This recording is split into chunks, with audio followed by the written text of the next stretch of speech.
Hi, this is Felicia Mans, Gardening with Grandma, and I just wanted you to see something today because I saw a video where a man was talking about the squash production. And look at this freaking, oh my goodness, look at this plot. I have so many leaves, it's like a canopy in there.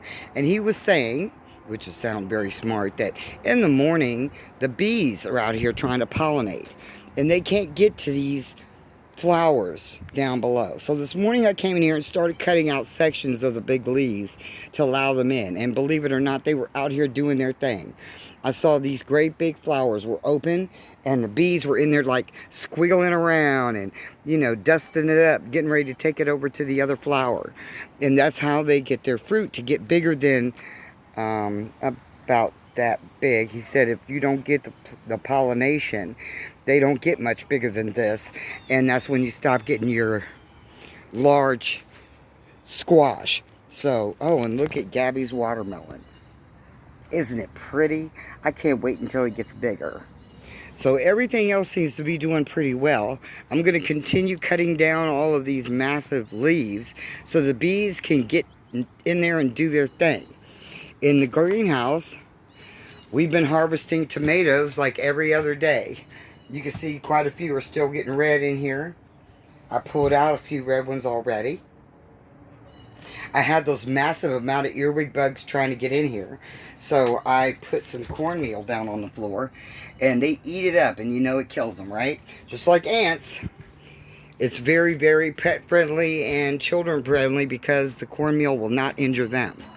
Now you see these greenhouse boxes out here loving being outside. It's been raining today, so it's really soaking it up, the outdoor ambiance.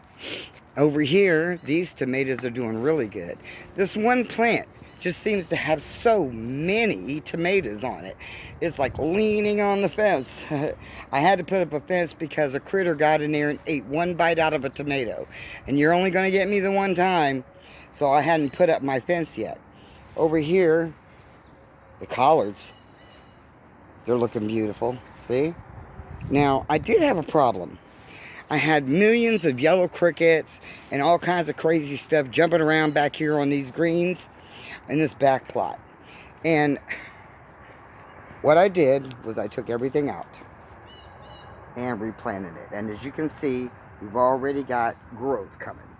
It was so early in the season, I actually had a chance to change it out and come up with some new greens that I'll be able to harvest. I don't know if you can see them or not, but I can. And they're doing their thing already. Little teeny greens are coming. Pretty soon this whole plot will be full again. The compost has actually turned into a nice big pile of dirt, so I'm going to have some great stuff to work with. Ooh, look at the cucumber flowers. And it's raining again, which is wonderful because I don't have to water. So if you look in here, you can see I got a little cucumber right here. I already took a big one out. A couple of them on there. And I think there's another zucchini in here too. There he is. I've already taken 2 large green zucchinis and 1 yellow one out of here. Quite a few tomatoes and so many greens that we've been having a good time freezing those. So it won't be long and we're going to have our canning show. So make sure you like and subscribe so you can make sure you don't miss the canning, because it's going to be fun to learn how to sustain our own food. I haven't gotten any green beans yet, but they should be coming along soon. Well, thanks for tuning in. Bye-bye.